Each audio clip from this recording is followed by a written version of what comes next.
Radio. Any of y'all got a grip on Little Worm? Any of y'all got a grip on Little Worm? Hello. Mike. Hello. Everybody got a grip on Little Worm? Mike. Hello. Mighty good. What's your 20? Just south of Pikeville, almost into Goldsboro. How about yourself? Yeah, Roger. I'm right here in the Belfast area, right outside of Pikeville. Okay, I know that's at. That's over there off of 70 there. Oh shoot, just north of about where the UPS place is, right? Yes, sir. Not far from it. Not far from it at all. What's you a local or you riding through? No, I'm a local. I just don't get on the radio a whole lot anymore, but I just got a mobile in my van. That's all I have at this point. I don't have a base up or anything like that. I heard that. Sounds pretty good. Does this radio sound all right? Yeah, it sounds pretty good. Are you on base or mobile? I'm in my shop right now on a base. Okay. How hot is your antenna? Because I'm only picking you up at a signal 1. I ain't got it real high. I'm about 32 foot up. 32 feet. Is that the feed point or is that the tip? That's pretty chill. Okay, I get you. Yeah, that makes a difference. I was gonna say I'm getting you, but it's just not a lot. What kind of antenna are you on? I've got a President Texas. It's about 7 feet tall. It's just short of a 102-inch whip, basically, but it's got the loaded coil in the bottom and all that. But it's taller than your Wilson 5000 and things like that.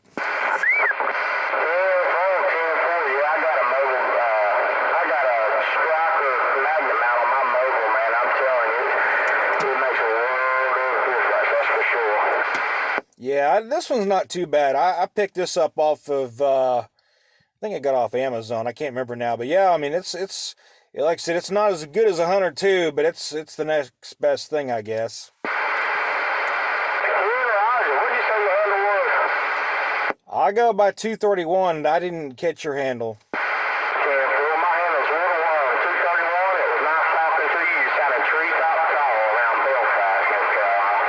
All right, well, you have yourself a good one. Yeah, I'm going to go on in the house and get me some supper. So, 7-3, take care. 231, I'm gone.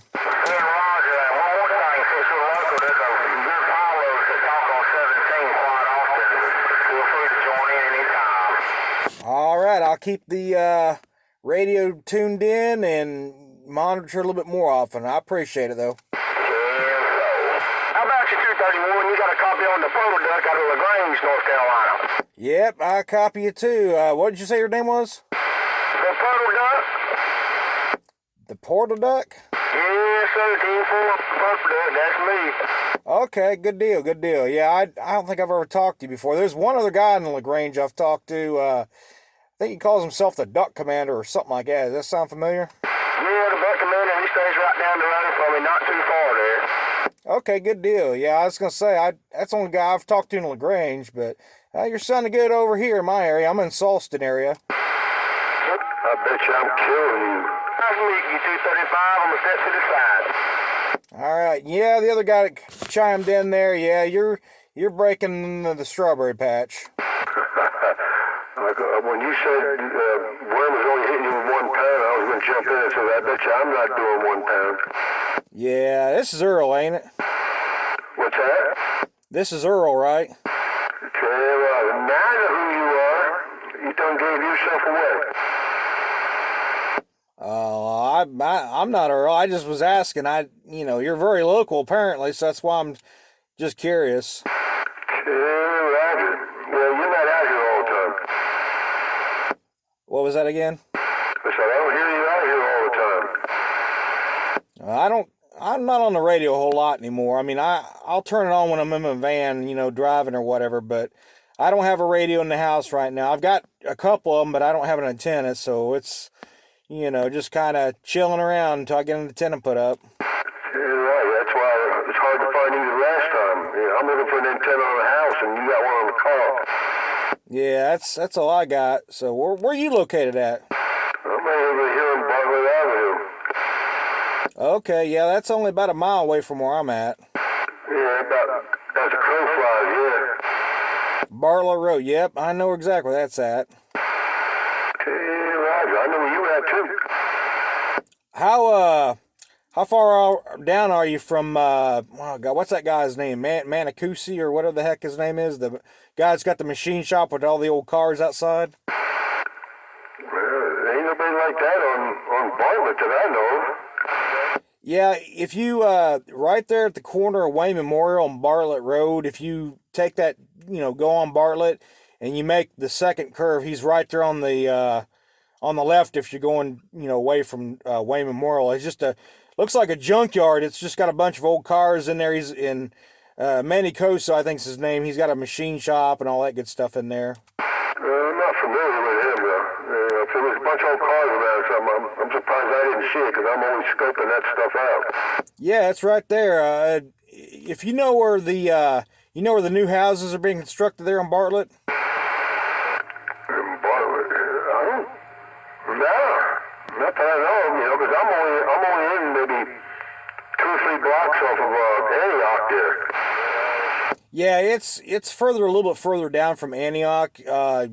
Yeah, I know what you're talking about. If you basically you would go from Antioch on to Bartlett and you would just go to where it tees off at Wayne Memorial, but he's just right there on your right. You'll pass him before you get to Wayne Memorial. I'm not familiar with him. Yeah, his name's Manny Coso. I can't think of what his first name is. Now I bought something off of him a couple years back, and him and I were talking. He's got a bunch of old cars out there. 68 Camaro, 68 Pontiac Bonneville, I think it is.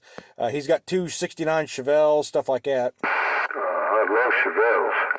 Yeah. Now he won't sell them. He said he's going to restore them all, but I don't think he's going to do it. They need a lot of work, and yeah, I don't foresee him doing it. But what do I know, right? Well, I've done a lot of that. And I know cars are a lot of work. If you're going to restore something, and you're in for a long haul there, you better have some money.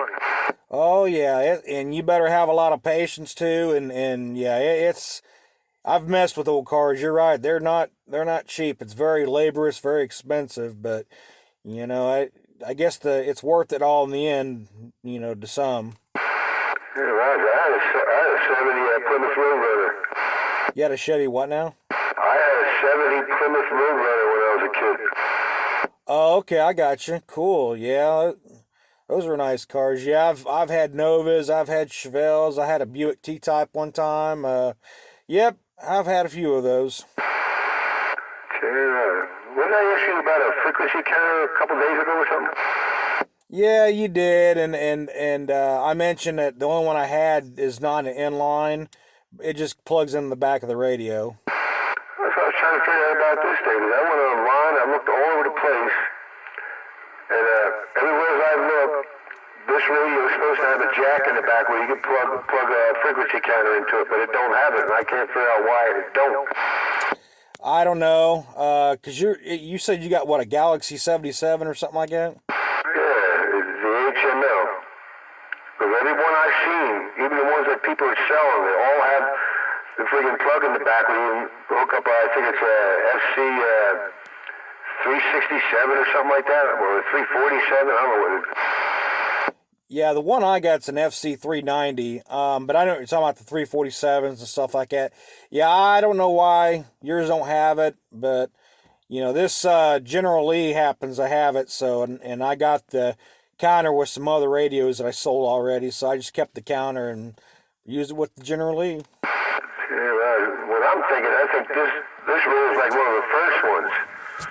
But all the ones I've seen a half a dozen of them already. There's one on the internet right now for sale, like $220 or something, this radio.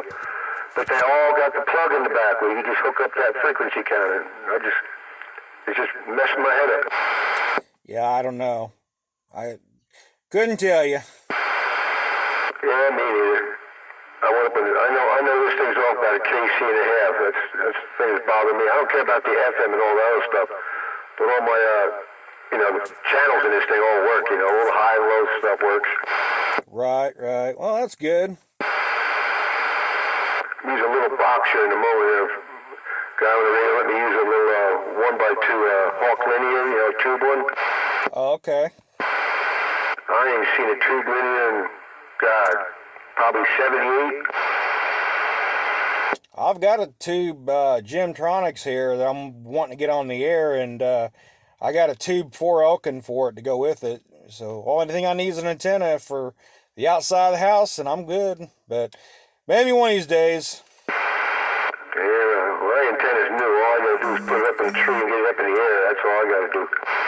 Yeah, unfortunately, I don't really have any trees in my yard, so I can't. I wish I could do that, because that's what I'd like to do is, take like an Antron or something and just camouflage it and then climb a tree and, mount it in there, and you wouldn't see it in the tree, but it's there. But like I said, unfortunately, I don't really have any trees in my yard, so I'm going to have to mount something on the outside of the house. And I've got a mast, one of those Roan masts that I could put, it's a push-up mast.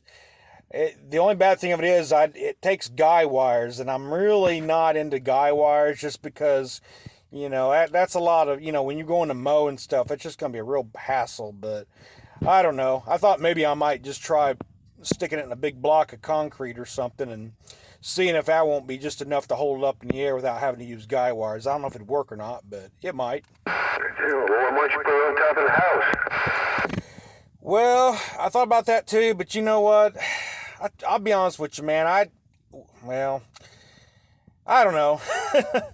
You're right. On top of the house would probably work perfectly. It's just, I don't know. I really would like to have a tower to put it on, a crank-up tower that is, and that way I can lower it down if I need to work on it, and I can crank it up when I want to use it. But, I don't know. Not to mention, I'm trying to keep the wife happy. I don't think she'd like a permanently fixed antenna on the house, but I don't know. I hear that. What are you going to do? I'm sure you'll figure it out. Yeah, well, I've got a couple ham antennas I want to put up on the house, but they're just small ones. So, I mean, they're not really, they're not monstrous by any means, but they would work perfectly. And, I thought to myself I would just take the bigger antenna and, mount it on a mast or something and, go from there with it. But I don't know. How'd you make out when you went to that ham fest? Did you get any of your stuff? Yeah, I sold some stuff. Trying to think. Yeah, I did. Yeah, that's right. That's the last one I went to. Yeah, I sold quite a few things. I didn't really buy anything though. Usually when I go to Hamfest, I think I end up buying more than I sell, which is kind of, counterproductive, I guess. But yeah, I sold quite a few things there, and some stuff didn't sell, which I was kind of surprised. And I thought, well, you know what? I'll just bring it home, and next year we're going to have the Ham Club here in town is going to have a Ham Fest. I don't know where we're going to have it this year. It'll either be over at the church off of Wayne Memorial like we did last year, or it could be at the Wayne Community College. I don't know which one they're going to do, but I'll let you know when it comes about. But it's free to go to, and there's all kinds of good stuff there. Yeah, I get into that stuff. The last one I went to was in Pennsylvania there, but it was just so huge. I went with a friend of mine, and we walked around for hours, and I think we could have stayed there probably another 2 days to see all of it, And I'm just looking around and go, I want this, I want that, I want that. And I'm like, nah, I gotta go home. Yeah, that's the only bad thing about them. You see a lot of things you want, and some of it you can afford, some of it you can't, and yeah, it's something else. I love them. Like I said, I usually end up buying more than I sell, and I've got some damn good deals. I mean, I'll never forget. I got a Sonar FS2340 for $20 at our Hamfest. I kid you not, too, and it worked. It just needed a lot of work done to it, but it powered up. It came with the desk mic, all that good stuff, And I asked the guy, "What do you want for it?" He goes, "Well, just make me an offer." And I said, "I figured, screw it. I'll offer 20. He probably won't bite." And by golly, he took it. I was like, "Damn, that was a steal." But I ain't seen no Sonar tube sets in ages. I know what they are. I've seen, different varieties of them and everything like that. I've seen a lot of tube radios. I had a lot of tube radios myself. In fact, I was into shortwave back in like the early 70s, and like my whole bedroom was nothing but shortwave equipment. oh, that's pretty cool. Yep, I got into tube radios. I've always liked them. I always thought they're pretty cool. My father-in-law, when he passed on, I got his old tube radio. I got it restored, although I still got to do some work to it. And then I got the Gemtronics, which I fixed that up, restored it, put all new caps in it, and cleaned it and all that good stuff. Took the Elkin amplifier that I paid $100 for, I cleaned it all up and got it working again. And yeah, I enjoy it. So. Yeah, I ain't seen no Elkins around either. I see them on eBay and everything, for sale. I see the DNAs, I see the Palomars and a few other ones, but no. But there's a lot of tube stuff on eBay there for sale. I see the darn Tram D201. I love them radios, but I don't know if they're worth restoring. Yeah, I've seen quite a few of those too. Yeah, eBay stuff tends to be overpriced. I found this Elkin locally. I mean, it was just right down the road off Artist Road. Somebody was selling it and some other stuff, a couple years back, and I jumped on it. I think they said it was their dad's or something. He passed on, and that was that. So I bought it real cheap, and then, turned around and replaced all the caps in it, checked the tubes. I still got to do a little replacement on the variable tuning knob because sometimes it just spins freely and other times it doesn't, but it works great though. I mean, it does, 350 I think on the Bird is what I was getting. Yeah, right. How many tubes are in it?